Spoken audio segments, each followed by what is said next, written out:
Hello everyone, this is how I normally start my videos, but today I'm changing it up a bit.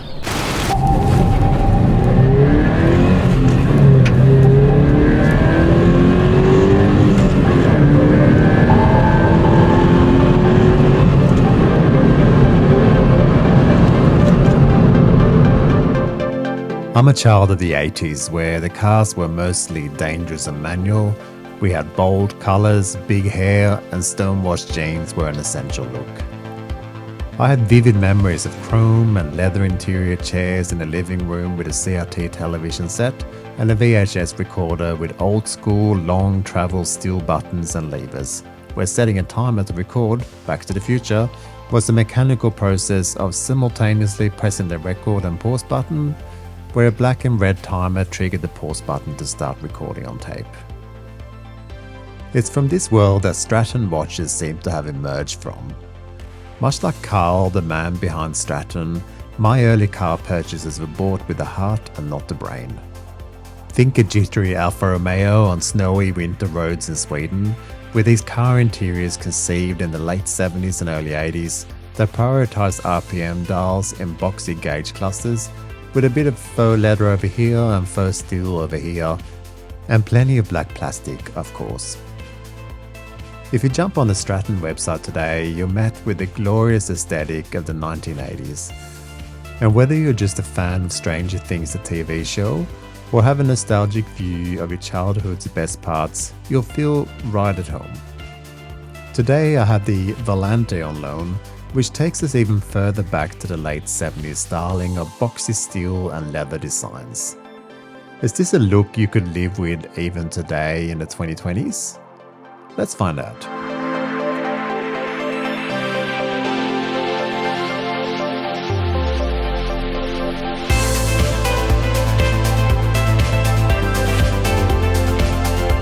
In the 80s, you used to get physical letters in the mail threatening all kinds of things if you didn't take action and forward on. I'll just ask you nicely to like and subscribe. Thank you. Out of the two watches I have in, it is the Sportiva that is by far the most eye-catching, and I've reviewed that on my website, but I think it's the Volante that I'm drawn to more over time, so I will concentrate on this one in today's video. The case is clearly the biggest feature of this watch, and you have to be drawn to this kind of thing if you're considering a purchase. We have a brushed, angular 316L stainless steel case with no sharp edges anywhere, and it wouldn't look out of place positioned on top of a large old TV set with antennas placed next to it. That's the aim of this model, and I'm going to assume that if you've made it this far into the video, you are mildly interested in the look and perhaps thinking to yourself if you could pull all this off within your wardrobe.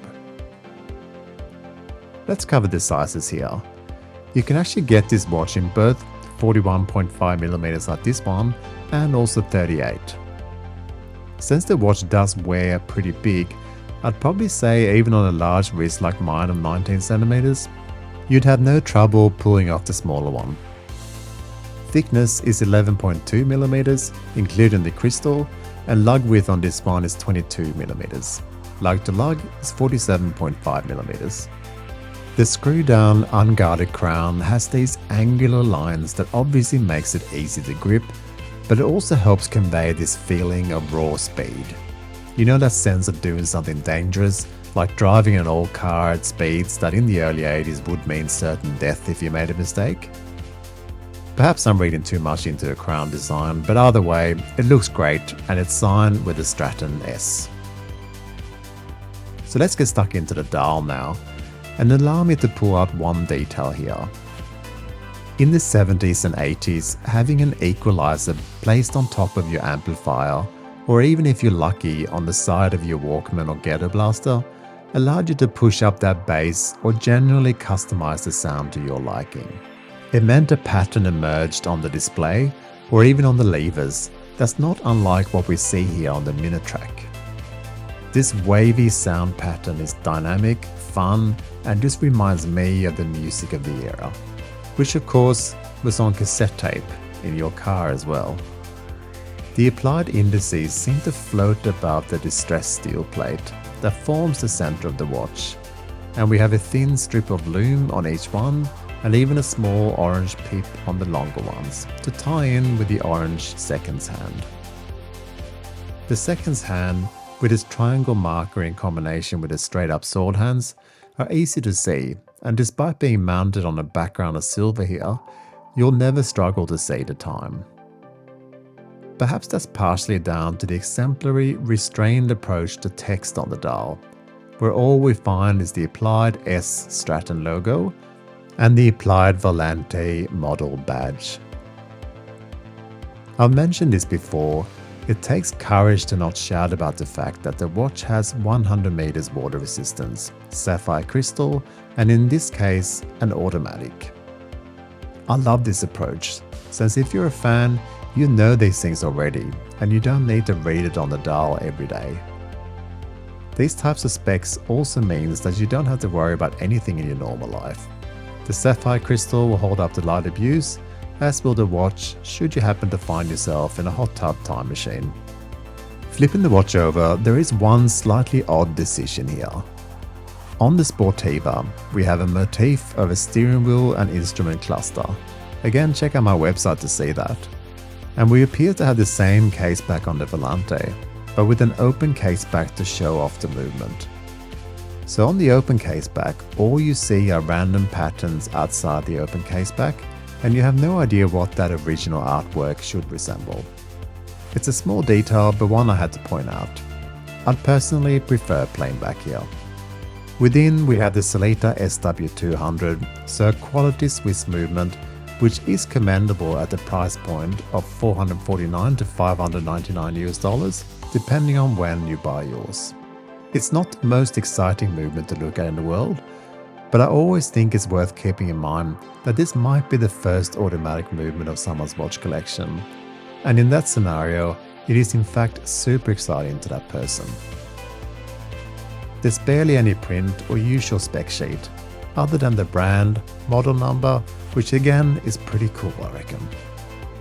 The leather strap supplied with the Volante is quite simply fantastic.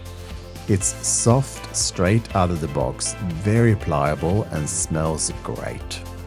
We also get a signed buckle that's also of great quality.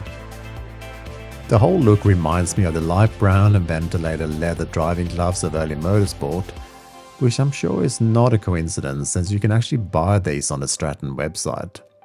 And based on the quality of the leather here, I would recommend you get a pair. So the lume. There's limited surface area on these elements, so you'd never play Close Encounter of the Third Kind with this one, but it's pretty good all things considered.